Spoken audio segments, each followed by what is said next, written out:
Thank you, Katie, for that nice introduction. I'm Dino Migliazzo. Like Katie said, I am part of the event committee, and I get the honor and privilege to introduce today's speaker and presenter, Dino Migliazzo, but I know him as Dad. Dino is co-owner of Migliazzo Sons Dairy in Atwater, California. Dino's interaction with the agriculture industry started as a young child, helping his father farm tomatoes, and eventually led to operating the family dairy. He has taught gardening to Merced County youth for many years and continues to educate and advocate for the agriculture industry to local, state, and national government officials. Dino comes from a long line of family gardeners and enjoys sharing his crops with family and friends. Dino and his wife, Alicia, have 3 grown children. Their oldest operates the family farming operation. The second is involved with the dairy industry production, and the youngest works in the technology industry and is involved with Miles for Migraine. And now I get to turn it over to my dad to lead today's event. Well, good morning, everyone, and thank you for taking the time to be with us this morning.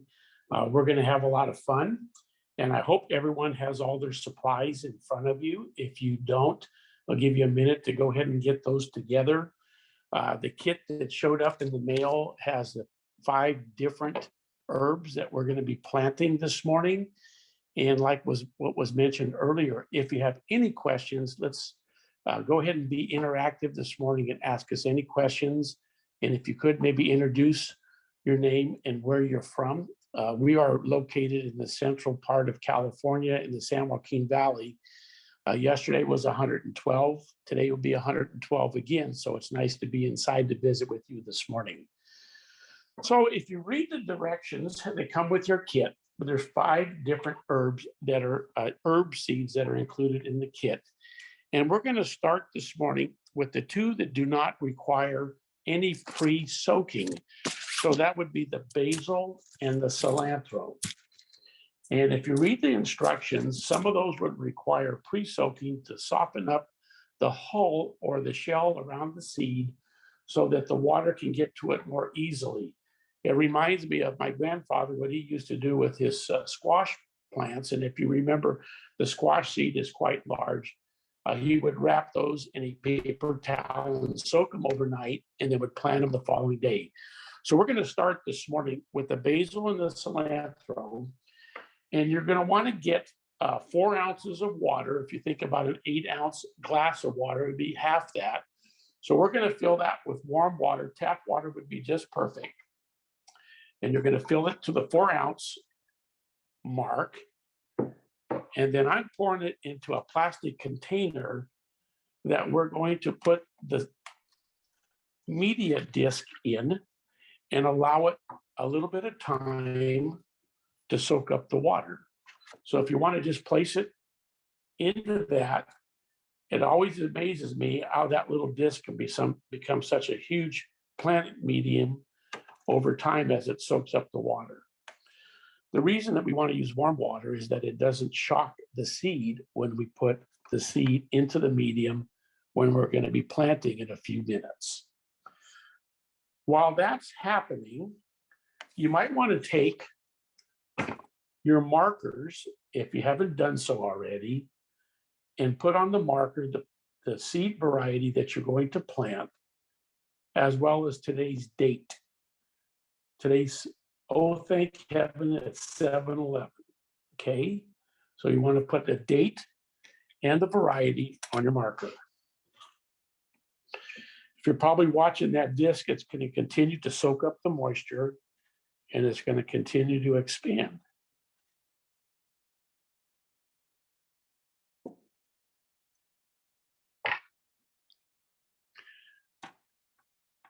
It was kind of interesting this morning when our host said, "Good afternoon to everyone." Well, we're still in morning here in California. It's just after. Yeah, we did start you guys early, didn't we? And I have to ask, I can see Donna. Donna, you look like are you camping?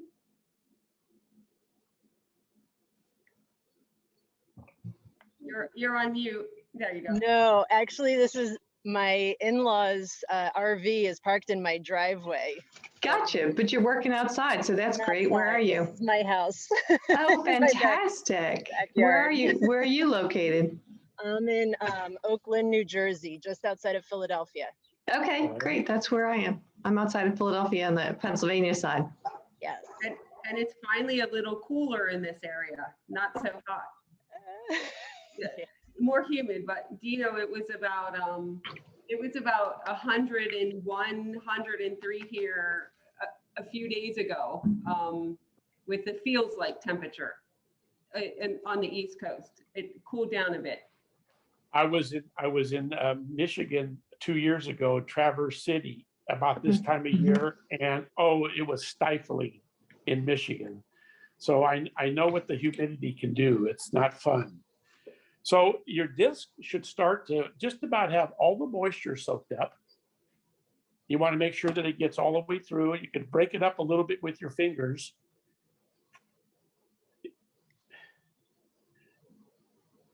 We're going to all have dirty fingers by the time we're done here today, but that's okay. That's what gardening is all about. It all washes off.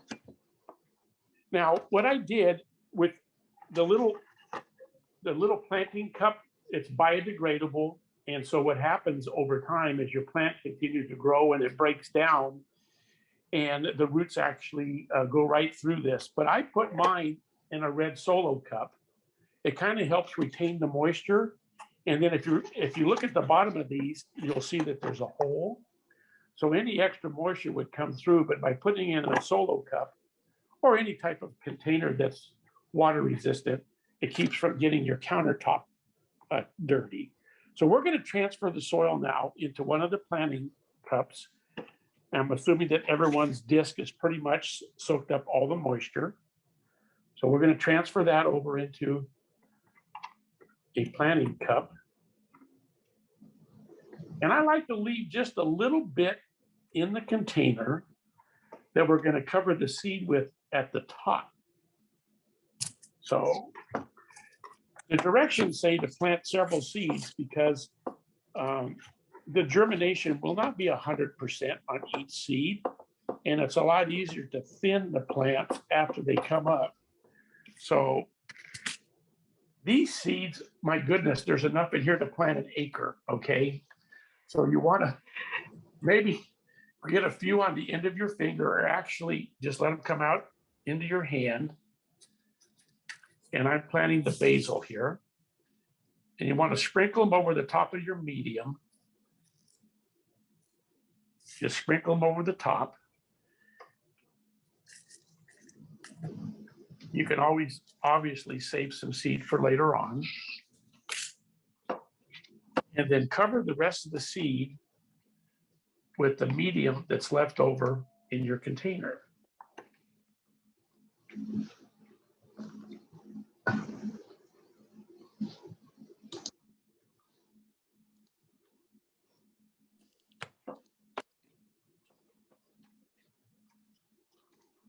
And you want to maybe just pack it down a little bit.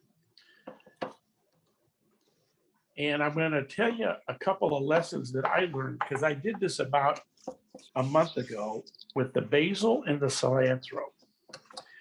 I had great germination and I had them outside and I was watering them daily. But then the heat came and I found out that cilantro doesn't do well in 100-degree weather. So I would suggest that you leave them inside where there's a controlled environment, 70 to 80 degrees. And if you read the directions, it said that it takes anywhere from 7 to 21 days, 14 to 21 days for them to germinate. And that's exactly what I found. Day 10, the basil came out. And you want to, if you planted basil or cilantro, now's a good time to put your marker in there so that you remember what seeds are in this. So this is basil that I planted. Let me pull it out of here. About a month ago. And this is what it looks like today. And can you see that? Anyone see that? So I see a video. You can't, can you see that? I'm not Okay, seeing the video. I apologize if you did speaker view. Don't do speaker view because it's coming up as Dina. So do gallery view. So up in the top right-hand corner where it says view, if you select gallery view, you'll be able to see Dino. Okay. Can everybody see that? All right, so we shouldn't expect to be using our basil plant for a bit, huh? Exactly. Okay. If you got a recipe that needs basil next week, you might need to go to the grocery store. But it's really an interesting plant. I was reading about it. Some plants need to be pruned and thinned. Basil is really kind of unique in that you want it to form a bush. So instead of cutting the suckers off, like you would with maybe a tomato plant or a cucumber, the recommendation is actually when it becomes a bush is to top it, cut the branches off at the top, and it will produce new branches. And so it makes more of a bush instead of a tall plant. Does anyone have any recipe that calls for basil that would like to share with us this morning? I know that the Italians, we use basilico, basil, to make pesto sauce, and it's a good alternative for Alfredo or even a tomato sauce on tortellini or rigatoni or spaghetti. So would you like to? I do have a question for you, and then I do have I use it a ton, and that is you just saying that I used to sort of prune like just the thicker leaves from the bottom, but I understand, I just read that somewhere that you should do it from the top and that will keep it like bushy. So that's great advice. But my other question is, it'll take a while for our plants to get to that size, but you know, when you start to get that like white flower off the top, should you pull those or should you leave those? You should probably trim those off because it's going to encourage more growth below the plant. Okay. So when it makes that flower on top, it's going to seed. And and all plants will do that as they mature to reproduce. But if you want it to continue to produce for cooking, you want to remove the seed. And then there's always the opportunity of harvesting that seed and having seed for other plants. I chop it up and put it in my salads. Yeah. Oh, really? Okay. Yeah, great. It gives that nice basil flavor. Sorry, Susan Harding, Vancouver, BC, Canada. Oh, nice to have you. Yeah, British same Columbia. time zone. So why don't we plant one more? Why don't we go ahead and do our cilantro? Because again, it doesn't require any pre-soaking of the seed. And then in the meantime, we could talk about some of the different dishes that cilantro calls for. Here we go. Okay. Calls for as a cooking ingredient. My wife last week made homemade tomato sauce, and we have a large garden, and we had some early girls tomato variety as well as some beefsteak. And she included sausage in hamburger and mushrooms, lots of mushrooms, both dried and fresh. And she used just a tickle of rosemary. We had some fresh rosemary outside. And it was amazing to me how that little bit of rosemary flavor came through in a pot of pasta sauce that would feed half of Merced County. So they're very, very strong, some of these different herbs. And again, what's nice about them is you can flavor to taste. And so I'm now soaking another disc, and we're going to go ahead and plant some cilantro, just like we did with the basil. So I have the same problem. I My love wife is cilantro. from Mexico. Oh, Yes. Where's she from? My wife is originally from Mexico, and Okay. so cilantro is an herb that gets used widely in Mexican and Spanish cooking. Yeah. So what do you use cilantro for? I love it. So I use it a ton, but again, mostly in Mexican inspired dishes, whether it's tacos for the very easy. It's great with chicken. If you do like some kind of like burrito roll up or quesadilla, or I use it all the time, but I have the same problem. So I'm going to ask the same question. I bet you're going to tell me the same thing, because Beth mentioned it too, that she has a hard time growing it. So again, cilantro gets really leggy. So you should be plucking off when it gets that way So in order to keep. I'm not real familiar on the proper pruning techniques for cilantro, but you could YouTube it, and there's some great advice on. In historically, what we have found, any plants that want to grow, and I call it's a race to the sun. If you can prune the top off, it goes for trees and a lot of things. It encourages more growth from the stem downward, as opposed to the race for the sky.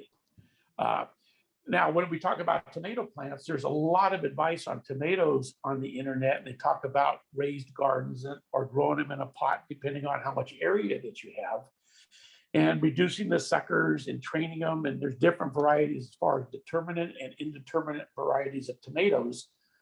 I actually like an indeterminate because it produces tomatoes the entire season.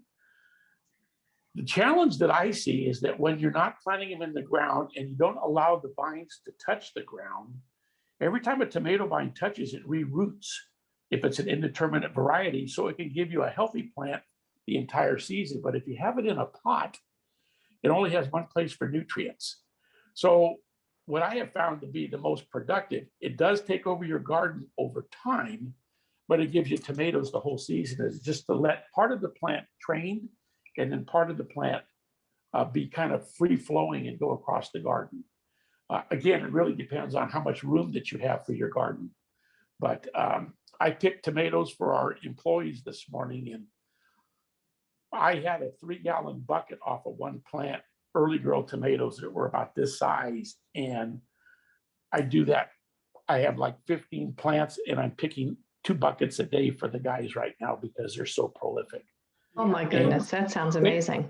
Well, it's the warm weather here in California, and the fact that tomato is a vine, and so as it continues to grow, it continues to bloom, and it continues to produce fruit.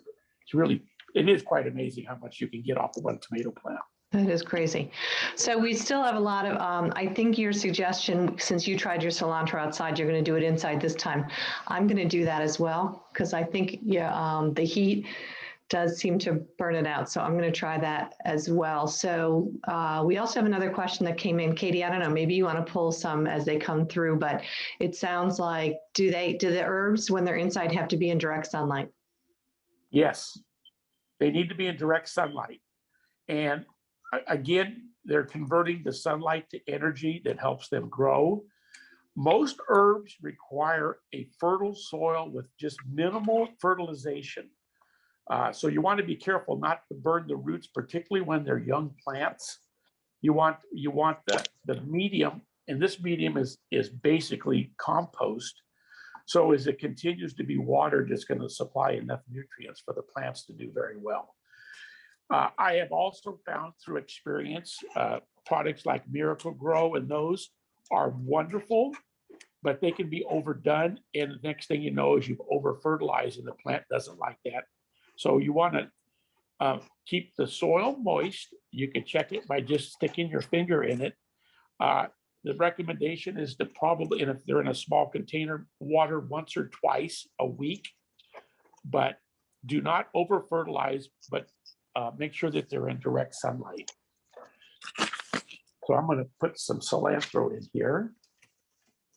I would expect that if you could put in some direct sunlight, obviously it's going to take at least a week, and I would say probably 12 to 20 days before you see them starting to emerge through the soil.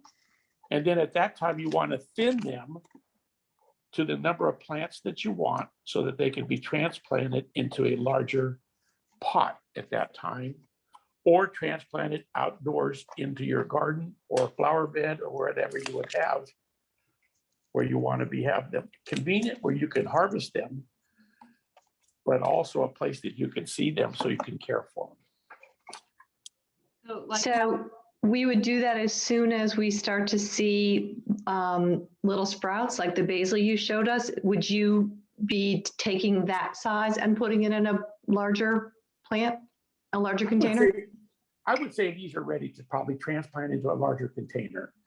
I'll be real honest with you. We have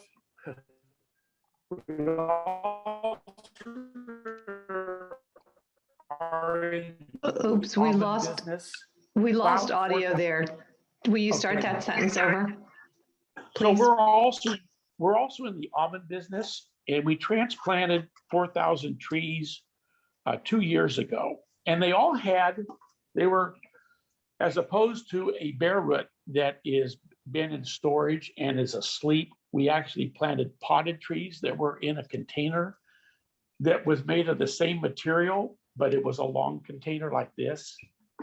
And the roots amazingly just broke it down. And you would think that this would be a barrier that would discourage the roots to continue to develop. These, as they continue to stay wet, just basically just disintegrate. So I would take the container and then transplant the whole thing without it. There's lots of advantages to it. One of it is it doesn't disrupt the root structure. You just put it into a larger pot or even transplant it into your garden. And this container will biodegrade and your plant will stay healthy, and then you can go from there. The basil is ready to transplant, but I sure wouldn't do it with this kind of weather outside. If you do transplant it, do it in the house and keep it in a controlled environment until the weather is more conducive for a hardier plant to be able to withstand the higher temperatures during the summer months.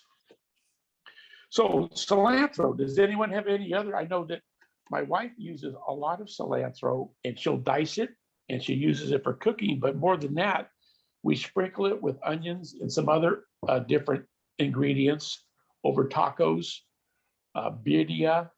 There's all kinds of different ethnic groups that use cilantro for flavoring. And we always use it as a fresh additive as opposed to a cooked additive. Does anyone have any other recipes that calls for cilantro? We've been making a lot of fresh salsa. Exactly. Instead of buying it this time of year. And so that uses cilantro as well. And we get wonderful fresh New Jersey tomatoes this time of year. So what else is in your salsa besides cilantro and tomatoes? Cilantro, tomatoes, onions, garlic, peppers, I believe. I don't know. My husband's the one that does it. So when you say peppers, are they jalapenos? Yes, some jalapenos. Yep, we did two jalapenos with the seeds yesterday. So it's a little spicier. It was a little spicier yesterday. So my wife, she does almost the same thing. She'll use fresh tomatoes, some cilantro, onions, and then she mixes tomato juice with that. Oh. And then instead of the garlic, she'll use garlic salt. Oh. And then sometimes she actually cooks it for a cooked salsa as opposed to a fresh salsa. Either way, it's really good. And it's amazing to me the different flavors that you have by using fresh ingredients instead of something that comes out of a can or a bottle.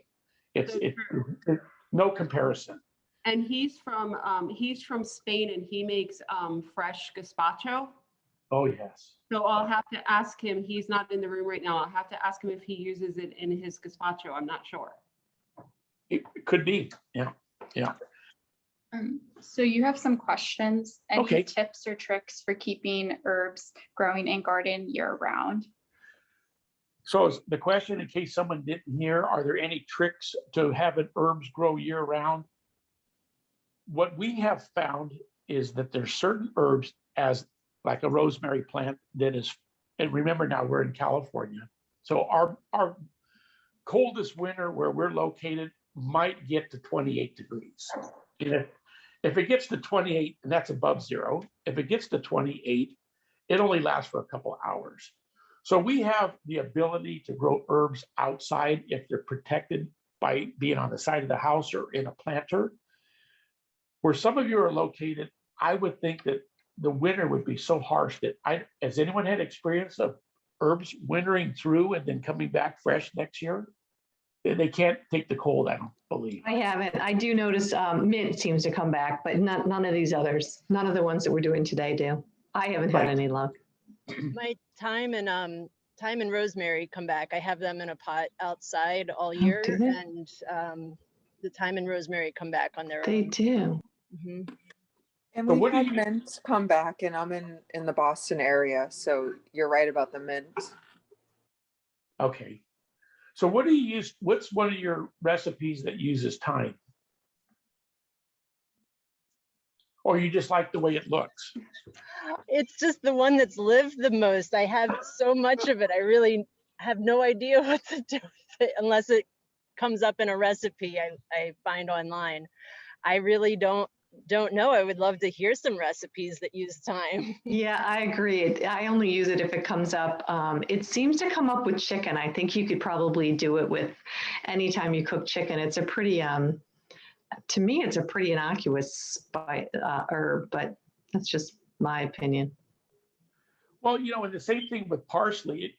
Some people will replace cilantro with parsley. I know that we make homemade sausage here, and we'll use fresh parsley. We'll take about one third hamburger, 2/3 pork, salt and pepper, garlic, maybe a touch of wine, but it calls for fennel seed and dried parsley. And so not only does it add a little bit of flavor, it adds a little bit of color also to the sausage. So some of these, it's not just it's aesthetic value as well as the cooking odor as well as the taste. So it has a lot of different uses. The rosemary has our Italian group. I've seen them do this where they'll have a summer barbecue and there'll be a grill full of half chickens.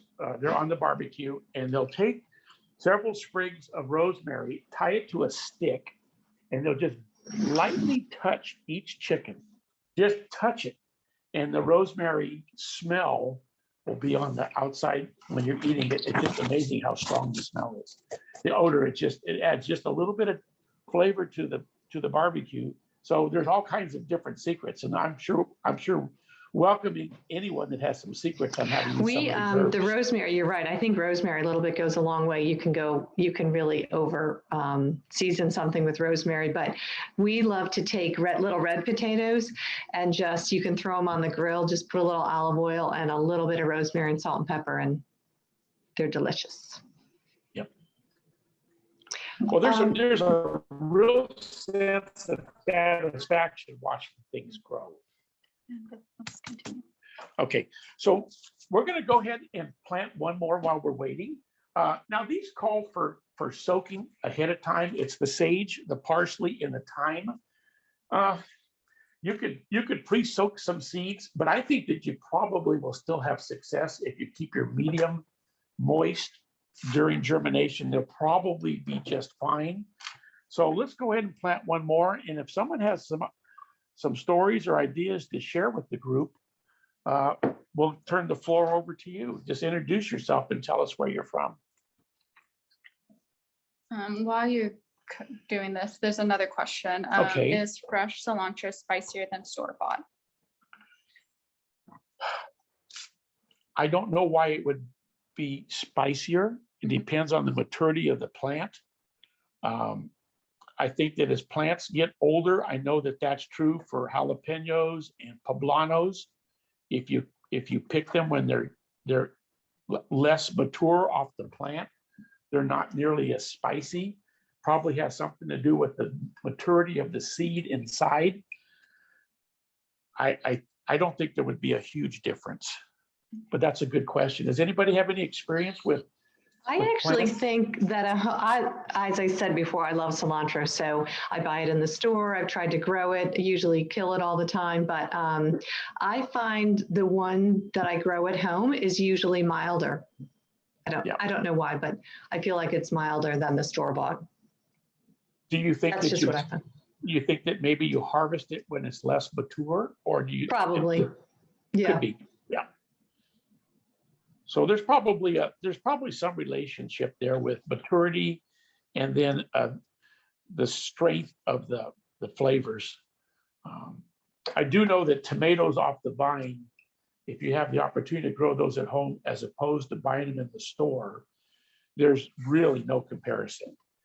And one of my brothers moved to St. Louis, Missouri. This goes back about 18 years ago. And he said the thing that he misses the most is fresh fruit and vegetables. And I was reading the other day that 80% of the tomatoes grown in the United States come from California. And I believe there's about 70% of the strawberries also. Now, I was impressed with Michigan, the amount of fruit and vegetables that state grows. It's just, particularly cherries, it's just incredible, absolutely incredible. Jersey too. We have to give a shout out to Jersey. Jersey tomatoes are delicious. I bet. Yeah. They're the best tomatoes I've ever had. And I'm not even from New Jersey, so I have no Yeah, I'm not bias. either. I totally agree. Do you know what? Really Do you know what? Go ahead. My dad will eat Jersey tomatoes like an apple. Yep. Yeah, seriously. They have so much flavor that you don't get in like the store-bought tomatoes. Yes. And that's why homemade salsa right from the garden tastes so amazing compared to things that you would buy. What variety of tomatoes are grown in your area? I don't know what the Jersey tomatoes are. Red? Red. They're like a beautiful bright red. They look like your generic tomato. I don't know the variety though. Okay. We have plum tomatoes or Roma tomatoes a lot, and Rutgers University has made a Rutgers tomato that's popular. That's one of like the bigger, beefier ones. But I think, like you said, early girl, better boy, like those varieties are all grown in New Jersey too. Right. So there's a lot of beefsteak are wonderful. What I found with the beefsteak, if you slice them and then compare them like to an early girl, there's a lot more veining inside. But what's nice about them, they get big enough to cover your entire hamburger with one slice of tomato. Mm-hmm. So it's one and done, kind of a neat thing. They grow a lot of Romas here in the Central Valley. The Roma tomato's got a very tough skin on it. So those are commercially harvested with a machine. And they're getting, believe it or not, 60 to 80 ton of tomatoes per acre. And a lot of those will go into tomato sauce. And the Roma, because there's such a tough skin, they're not destroying the tomato when they commercially and mechanically harvest them. Okay, so we're going to plant the sage. Again, does anyone have a recipe that calls for sage? Nothing. Nothing. Nothing. Besides turkey stuffing is the only time I ever used it until I just found an amazing recipe for an acorn squash that you fill with ground turkey and sage, and it's really delicious. So I think it goes great with ground turkey, gives ground turkey a little flavor. And it's also really good if you do like a sweet potato, like a ravioli, and you as a sauce, you can just do butter and sage. Those are the only two things, but it makes a really nice, like you could probably put that butter and sage sauce over a tortellini, but it's nice over like a sweet potato stuffed pasta. It's a really nice compliment. Dizzy Cook has some good recipes with sage. Is that right? I'll have to check my cookbook. I think there's one in her cookbook, sage, butter, sage, something or other. Okay, great.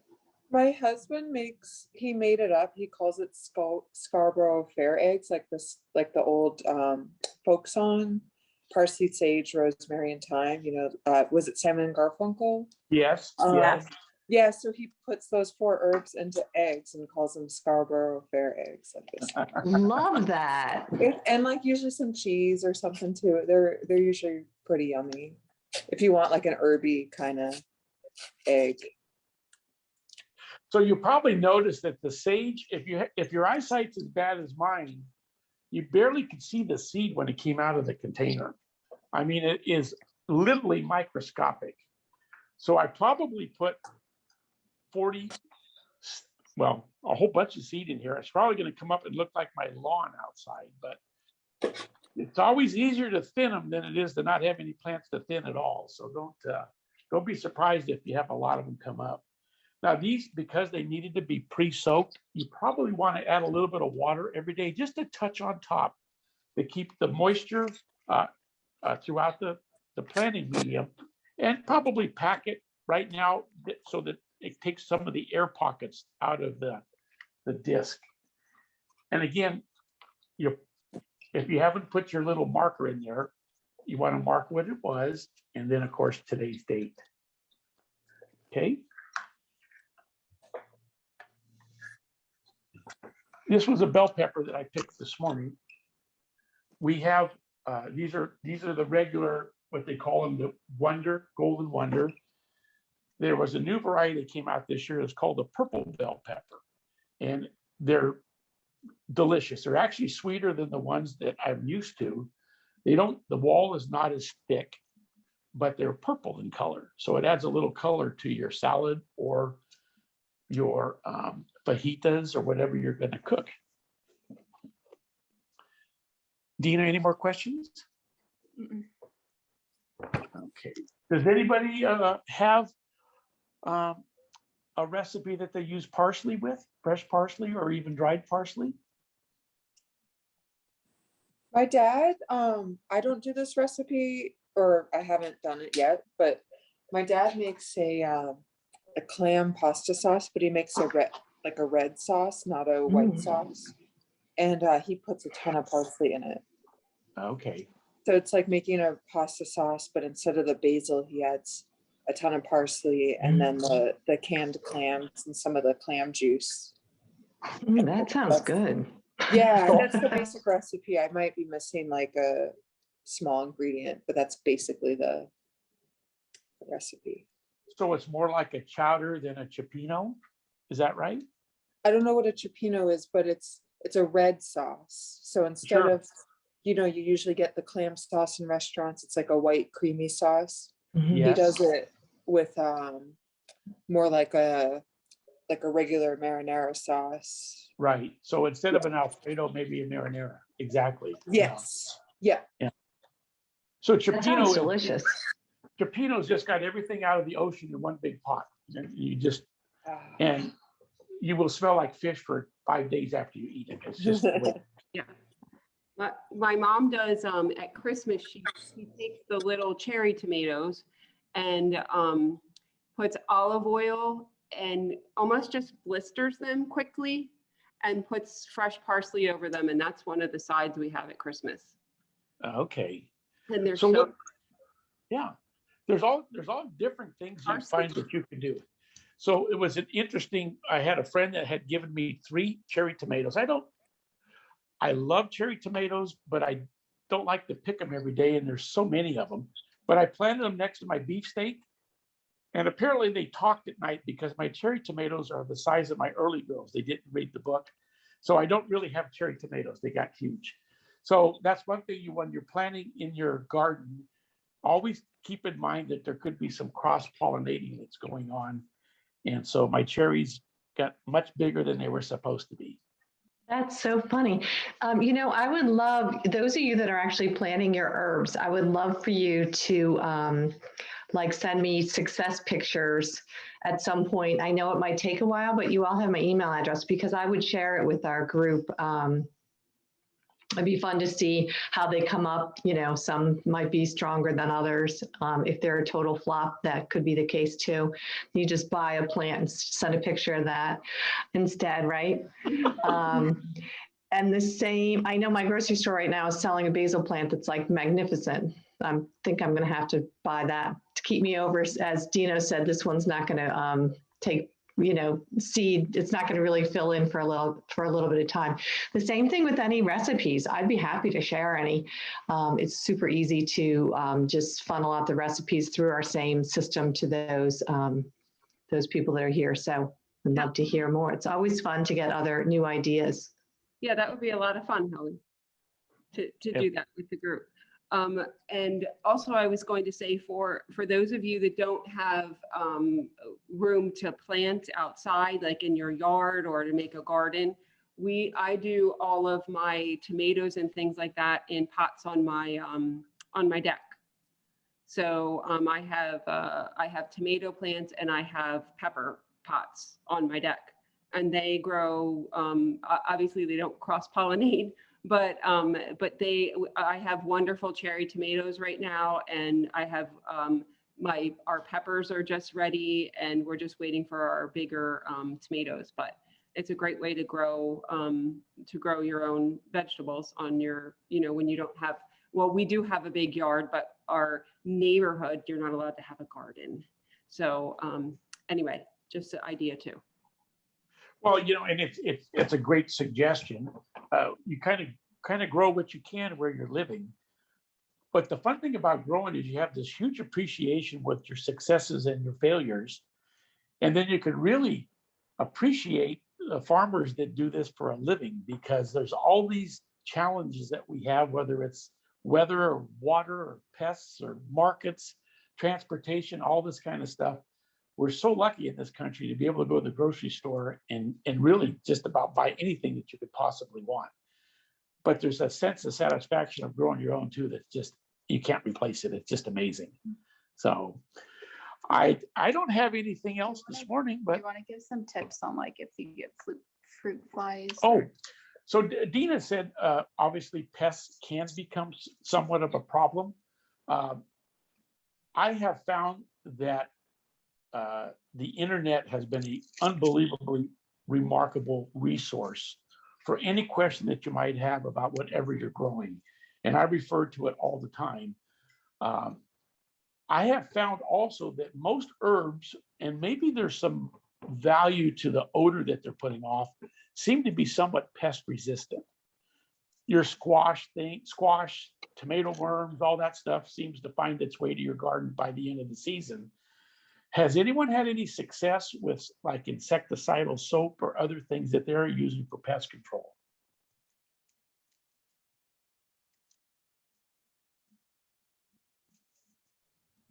We try to eliminate as many insecticides as possible. But what we have found, healthy plants seem to fight off pests pretty well, but invariably by the end of the season, they will show up. I haven't had luck growing parsley because they get eaten by little black caterpillars here.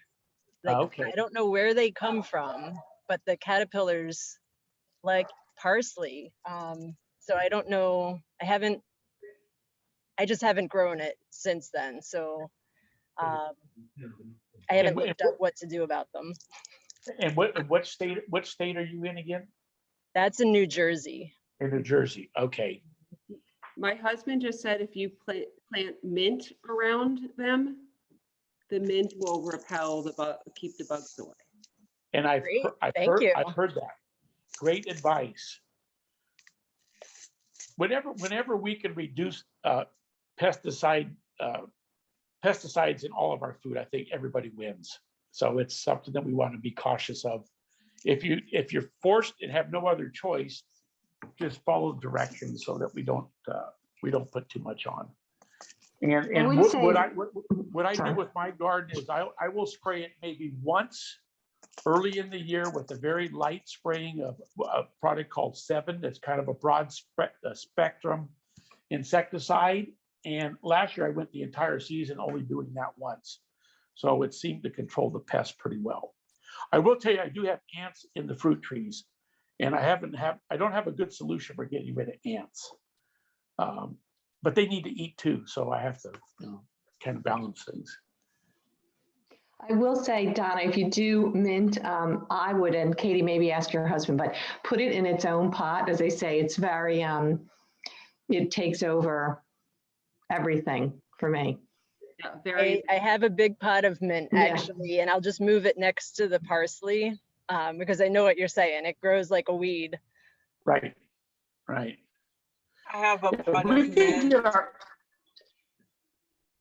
I have a pot of mint, and baby bunnies made it their home for a little bit.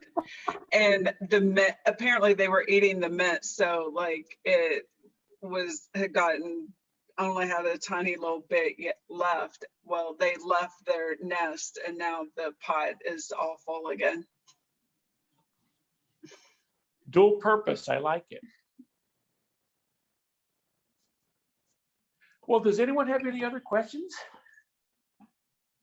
I think the suggestion to have maybe a victory dance maybe in 6 weeks and send the pictures in, that would be fun for everyone to see. That'd be great. I would love to. I will definitely share it. And as I say, if you send any of those recipes, whether it's the clam one or any recipe that you like that's a fan favorite, I'll share those as well. I'm I have always a looking for a new question. recipe. Okay. So I live in the Boston area, so it'll be pretty hot in August and then start to cool off, come September. What is the weather in which I can transfer them outside? I just have a deck, but there would be space to put them on the deck, or should I just leave them inside? So it depends how mature they are when you put them outside. And what I have found to be somewhat helpful is to put them outside for just a few hours, and the term is harden up and get used to the weather, as opposed to just putting them out there and kind of forgetting about them. So I would monitor the weather. Anything that I would say is above 90 would probably be a breaking point.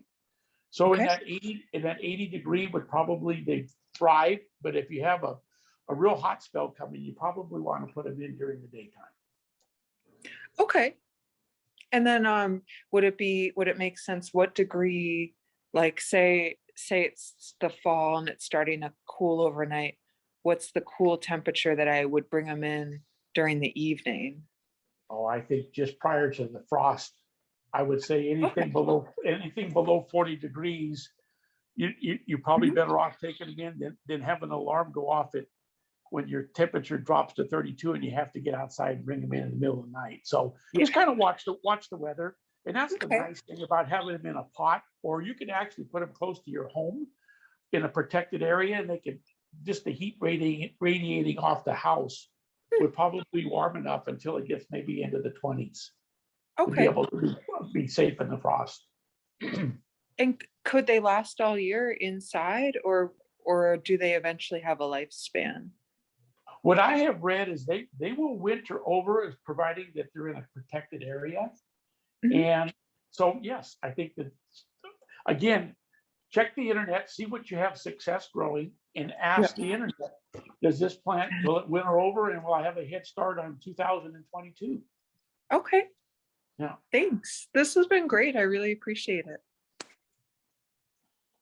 Yeah, Well, I'll tell you, it's been my pleasure. Yeah.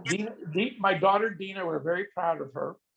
She's in Seattle, and she is a huge advocate for the migraine, people that suffer from migraines. And we're very proud of her, and we're glad that she's become part of this group.